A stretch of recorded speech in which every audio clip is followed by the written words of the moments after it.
There's more innovation in the Panasonic Lumix camera line.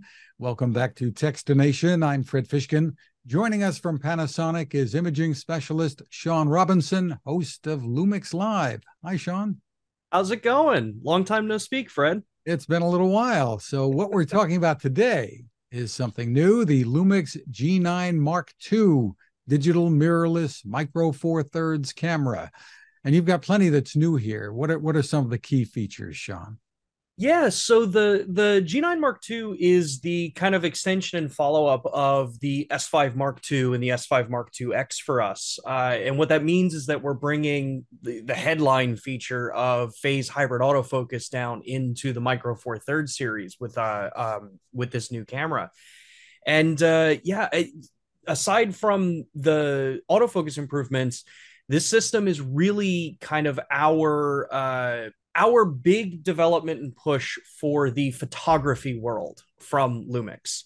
Obviously, we're known very well as the video specific and video kind of focused brand with all of the major improvements that we've done. But we decided to go through the process with the G9 series in working in how to build a camera that still has the video functionality but is very photography focused in the front of mind. So from the chassis design for balancing with longer wildlife telephoto lenses to thermal management, even down into the sensor choice, the burst rates, the obviously the autofocus enhancements like subject detections, and just really kind of put it in a package that makes it a really comfortable, fun camera to shoot with, that's going to be one of the most reliable cameras that you can really take out into the field with you. So yeah, we're super excited about this one. I mean, you've really become legendary when it comes to video creation capabilities in the line. You have even some more of those capabilities here, but it's interesting that it's sort of going back again to the initial focus, if you will, was certainly on photography more than videography, and then all the videographers discovered your equipment and said, "Hey, this is terrific," right?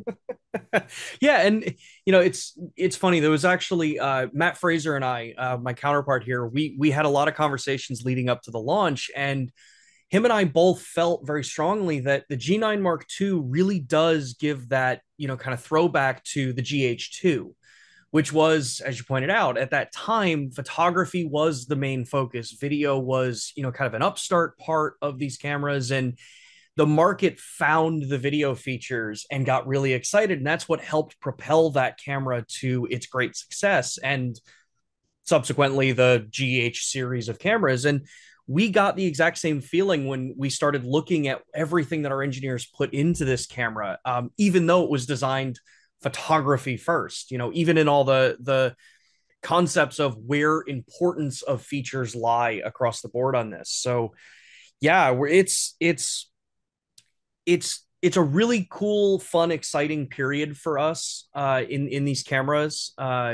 We finally made the transition to PDAF, to phase hybrid autofocusing systems, and it appears that, at least from all the information that I have access to sales and all that kind of stuff, that we're already on an awesome trajectory for success within this camera, within the S5 platform. So, yeah, tech wise, we can go into the tech of the camera to help inform the listeners and viewers. Sorry for my dog. But the G9 Mark II, it's using the very similar sensor to what we used in the GH6. So it's 25.2 megapixels, but it's a totally reworked sensor from the ground up. So hardware, software side that really brings its low light performance, its shadow recovery performance, its dynamic range capabilities way forward from where the GH6 was, while not having the penalties that you typically get when you go up in resolution in a given sensor size. So you've got 25 megapixel for standard shooting, photo focus general concepts here. We've got up to 60 frames per second burst shooting on this camera and Wow. electronic shutter. Yeah, like ridiculously fast. There is also a modest 20 frames per second option for those that don't want to go through 60 frames per second of images to review if you got the shot. Um, but we also carried over a lot of the stuff that we've been doing in a lot of our cameras, like high resolution shot mode. So being able to take the 25 megapixel sensor, use the stabilization unit, and move the sensor independently to upres images. So we can do up to 100 megapixel handheld in this camera thanks to its stabilization unit. So one camera gives you an ultra high res tool as well as a standard res tool. So it's kind of like the best of both worlds when it comes to usability in the real world. Um, because, like I said, we're focusing very heavily on the photography side, no pun intended. The autofocus support side of it was also a key piece that we made sure to add a lot of improvements to. So now on the G9 Mark II, we have the ability to do human eye, face, animal, bird, all the normal tracking things that we've had, but we've set the system up in a little bit more of a, I'd say, user friendly or a more approachable method by adding in animal eye detection now, which is a first in Lumix cameras for us. That allows you to draw a singular little box over the animal's eye for tracking. So it gives you that confidence that you know where the system is focusing. We've also added automotive tracking modes. So these are the detection support pieces for autofocus. One that I'm super excited about is the motorcycle tracking, since I love photographing and riding motorcycles. So it makes it super easy and approachable if you've never gone out and done that style of photography. You have tools now in the G9 Mark II that just help you get into that world without the frustration of, well, how do I frame? What focus mode do I need to be in? You just pick motorcycle, you pick car, you pick, animal eye or body detection or human, and you let the camera do some of the heavy lifting for you. So, as I said, aside from that, it's still a fully featured video camera as well.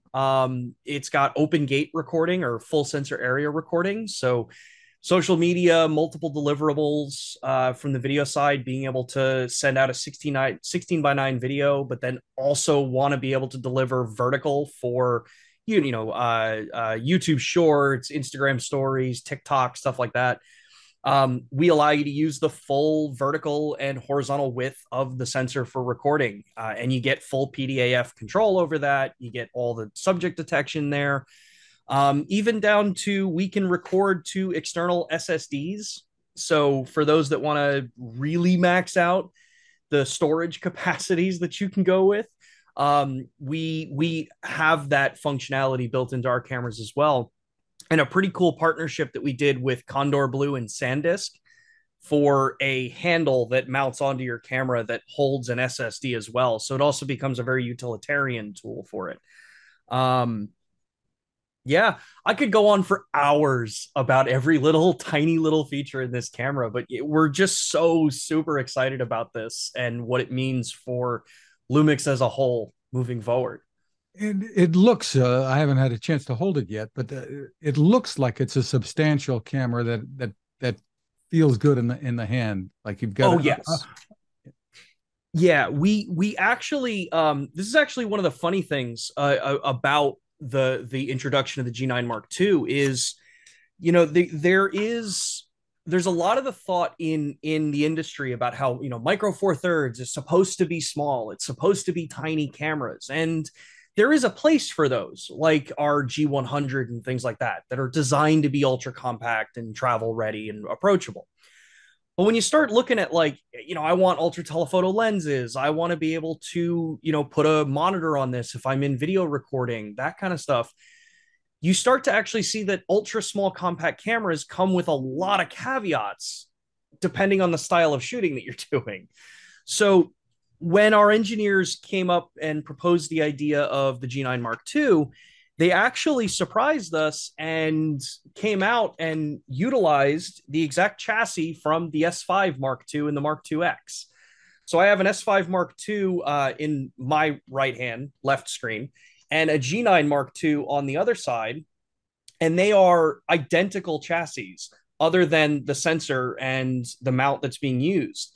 So that actually gives us a nice benefit for multi-format users, people that are jumping back and forth, where full frame has its advantages, micro four thirds has its advantages for longer reach. Now it's one system that you learn to use for muscle memory on where to, where the buttons are laid out and how the menu system works. You're not having to, think I'm going from this camera to this camera. I have to remember that, these buttons are here. It is the exact same chassis and design, with one major caveat that the G9 Mark II is not an actively cooled camera. So there's no fan in the pentaprism area like in the S5 II series. That allowed us, and that was actual feedback from photographers that said, sure, even if the active cooling solution is the same weather resistance as a camera that doesn't have active cooling, there's still that psychological thing of, I have open vents on my camera that makes me nervous. So we took them out. Means you get a little bit more limited in thermal recording time on the G9 Mark II from a video perspective.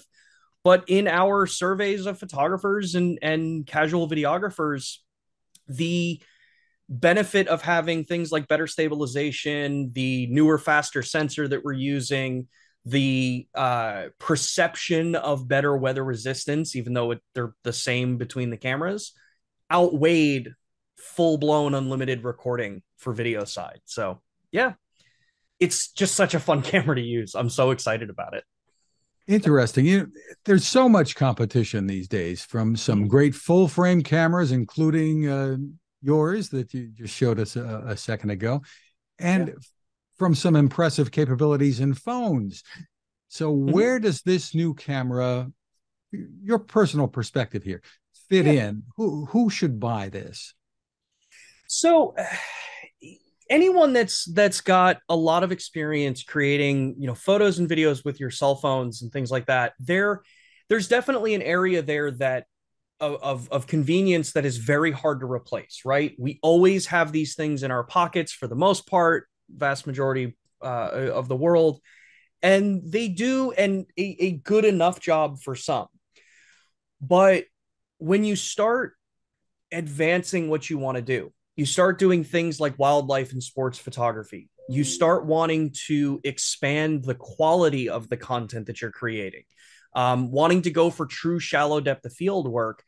That's where interchangeable lens cameras really shine. In respect to who I think would be like the G9 Mark II customer and user and photographer, videographer, it is truthfully people that have a passion for creating. And I say that broadly because we're in a world where there's no such thing as just a photography camera and a, kind of video cinema hybrid format in this type of camera, major cinema cameras notwithstanding there. So anyone that has a passion that wants to create things, photo, video, whatever it is, these are the tools that truly help you immerse into that experience. You're going to get the advantage of much better optics than you can on cell phones. Yes, digital processing and stuff like that is getting pretty good, but to truly discernible image creation, nothing replaces an optic that can get you true shallow depth of field. You want fast burst rate, this is the camera to go to. Even the way I approach it, if I just want to have an everyday camera or everyday carry item with me that I can just throw in the saddlebag on my bike, throw in the trunk of my car and passenger seat of my car, I'm going with one of these almost every single day. Yes, I'll have my phone, but that's why we also make direct compatibility to mobile devices for sending your RAW files. You can send 4K video to your mobile phone as well. You can set up auto transfer. So you just have your phone in your pocket. You go snapping photos all day, and in the background, it's sending those photos to your phone. So in the end, maybe we all spend a little less time like this on our phones, and we're out there actually observing the world and capturing and experience things. And you still get the benefit of capturing the moment in photo and video. Just terrific. And you've added to the ecosystem of lenses as well for this camera. Yes, we have. We added two new lenses, or realistically, they're refreshes of lenses to bring them up to modern spec and design. That is our 100 to 400 millimeter. So this is a 200 to 800 millimeter field of view equivalent. So ultra telephoto, great for wildlife, birding, and sports. And the big improvement on this over its counterpart is that the updated version is now compatible with our 2x teleconverter. So in your small kit for Micro Four Thirds, you're now able to get out to a 1600 millimeter field of view optically, which Wow. is again that area where mobile devices just can't reach at this point without doing a ton of digital, magic. This is how I like to put it. Um, we also refreshed our 35 to 100. So that's our, kind of workhorse stable of 70 to 200 millimeter in the 35 millimeter field of view thinking. That's just brought it up. It's under the Leica branding now. So that means that it adheres to Leica's QC and their image quality. And then we kind of introduced, because we launched it earlier in the year, the 12 to 35 f2.8 as well. So you now have a full set of Leica series from us in our 12 to 35, 35 to 100, and then now a 100 to 400. So yeah, it's a super exciting set of lenses that just brings everything up to the modern spec for keeping up with the G9 Mark II. Tell us what you can. I know it can vary from retailer to retailer. Mm-hmm. Roughly the pricing on the G9 Mark II. Yeah, so G9 Mark II, 1999 US dollars. Obviously, as you said, varies retailer to retailer, varies globally. So in the US, we're 1999. Pre-orders are active right now and actually should start shipping very, very shortly within the next couple of weeks as of recording this. Very exciting. For more info, where do we go? You can take a look at the shop.panasonic.com website. It's a totally refreshed, redesigned website with tons of new information that has our dealer locator, so you can check out where you can pick it up around you. You can also follow us over and check out our Lumix Live platform, where we have tons of videos talking about the G9 Mark II, diving into the menus, answering questions live, and that's over on the Lumix USA channel every Well, Thursday at 2 p.m. Eastern Time. excellent. Well, congratulations on all you're doing, the innovations there, you and the whole team at Panasonic. Sean Robinson, thanks for spending time with us. Thanks for having me.